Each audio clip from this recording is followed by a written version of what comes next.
Covid-19, distanciation sociale, mesures sanitaires, que devient la place du toucher à l'école? Là, je dois dire qu'on a rencontré une situation, absolument, on pourrait dire, artificielle dans laquelle, évidemment toutes les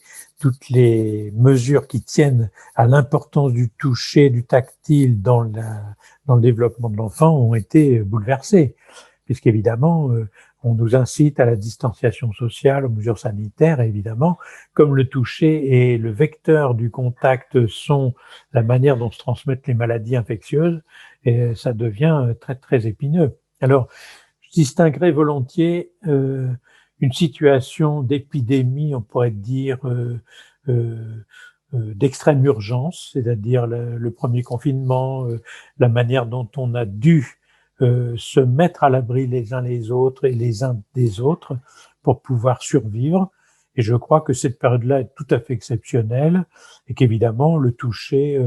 a connu des distanciations sociales inévitables, incontournables, et qui nous ont tous mis dans des situations difficiles pour le développement des enfants dont nous avons la charge. Mais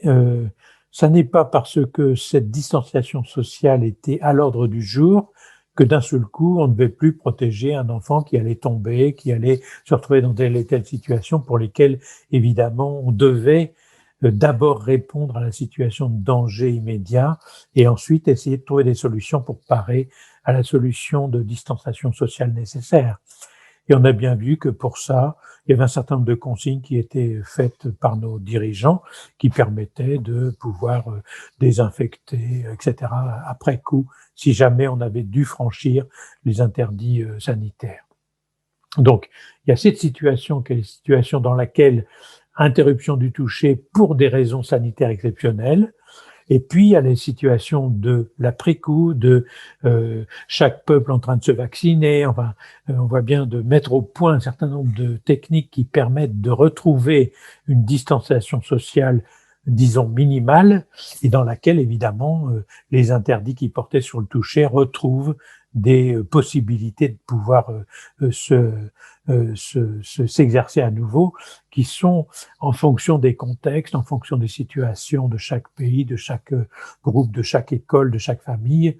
et de chaque évolution de la pandémie, évidemment, l'objet de réflexion entre les professionnels qui doivent réélaborer chaque jour, chaque semaine, chaque mois les situations en fonction de ces nouveaux contextes. Et je crois que ça permet de réfléchir à nouveau dans les groupes professionnels sur les situations dans lesquelles on doit rester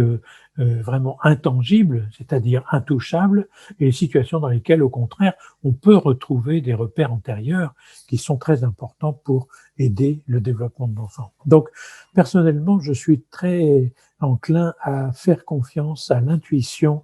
des groupes de professionnels pour qu'ils puissent à nouveau accueillir les enfants quand c'est possible en tenant compte de l'intérêt du toucher pour les tout petits enfants et évidemment en fonction de leur développement la distanciation nécessaire.